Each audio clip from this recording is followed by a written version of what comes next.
Well, good evening, everybody, and here's another Jim and Rob parking lot reaction with me and my co-host, Jim. Hi, how's it going, guys?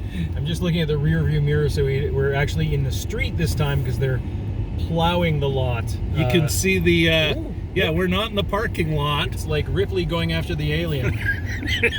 There's Tim Hortons, and this is us in the roadway. Cheers. I mean, we're technically allowed to park here, so it's not, we're not breaking any rules. So what did we see this evening? What did we see, Jim? That's an excellent question. We saw a movie that's been out for a month now, The King's Man. Jim, what was your quick take on it? That war is bad as long as you replace it with stylish one-on-one fighting and brilliant set pieces. That and apparently, why do one movie when you can jam in two movies covering totally different themes and really almost subject matter? Yeah. I also wasn't sure if this was a prequel to 1917 or Downton Abbey. I sort of vaguely, not quite decided yet. But yeah, I'm not sure how. That's a question for you, folks. Yeah, I'm not sure how it did at the box office, but I think it might have done a little bit better if it was called Gemma Arterton Covered in Melted Cheese. Sorry, spoiler. Anyway. Well, yeah, folks. So The King's Man, it is the third in the Kingsman series, but a prequel where we find out basically the origin story of the Kingsman independent intelligence agency, and all its founding members and why and motives and all that other BS. It stars, so we got Ralph Fiennes, Gemma Arterton, Jimon Monsu. Who else is in there, Jim? There was Matthew Good, Charles Dance. Yep. Amongst a great many Playing others. a war criminal, like a horrible person. Yeah, as a hero. My old friend Lord Kitchener. He seems nice. He's kind of avuncular. Yeah, no, that's kind of an interesting. The whole thing was an interesting take on just about everything in the 1910s. I think. Yeah. It is set, although there's a scene early on that is set in the Boer War. It really is set pre-World War I and during World War I. Yes. That's kind of between 1910 and 1918. Leading up, yeah. It was the best documentary from last year. It is, yeah, they basically take history as a kind of loose starting off point.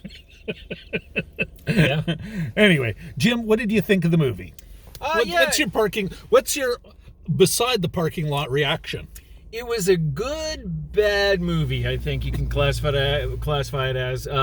Wasn't boring, and it had some great set pieces, some great fights, but then you had sort of some wonderful shots, and then you would have a shot that's totally cliche that I won't get into because it's a spoiler, but it's sort of a real weird mix of things. Great soundtrack, and killer soundtrack, kind of fun, but very mixed messagey, and kind of a little bit of a garbage fire, but yeah, I enjoyed it anyway.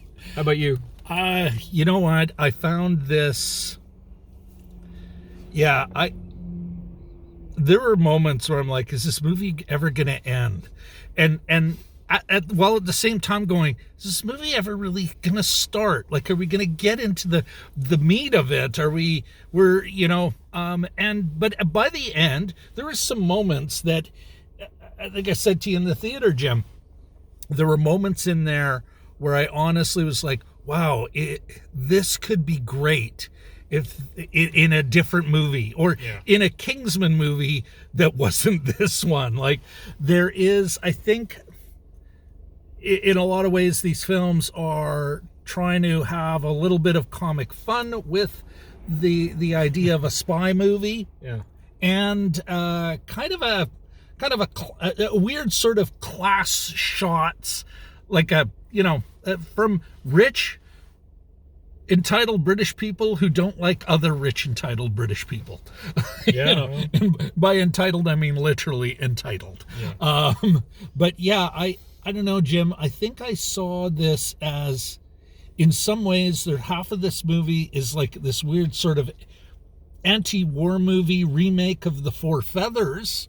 Interestingly enough, one of our friends just did a video on The Four Feathers. Couple references. Yeah, so there's that kind of, while at the same time being a vindication of violence, because, hey, who doesn't enjoy contradiction?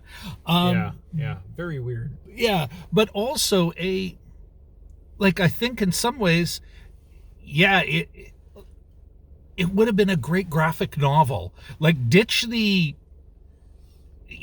like a big chunk of this movie could be ditched, and it'd be like, wow, this is like a cool adaptation of a graphic novel. Yeah.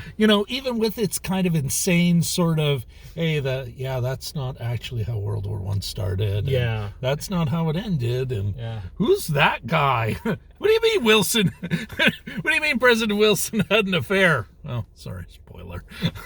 Well, that's a relatively small one. But yeah, it was definitely from the Quentin Tarantino, Professor Quentin Tarantino's school of history retconning, professional retconning. But no, it was very un-American. The beats were un-American. The way the story went was un-American. That's sort of one of the things I appreciated. And that's not a dig at Americans. It's just a different way that the English may handle storytelling than an American story. It's still a lot of heraldic, hero worship kind of stuff. Some stuff that I'm uncomfortable with, but a little. And I wasn't kidding about a little bit of Downton Abbey in there too. Likes its imperialism British. Yeah.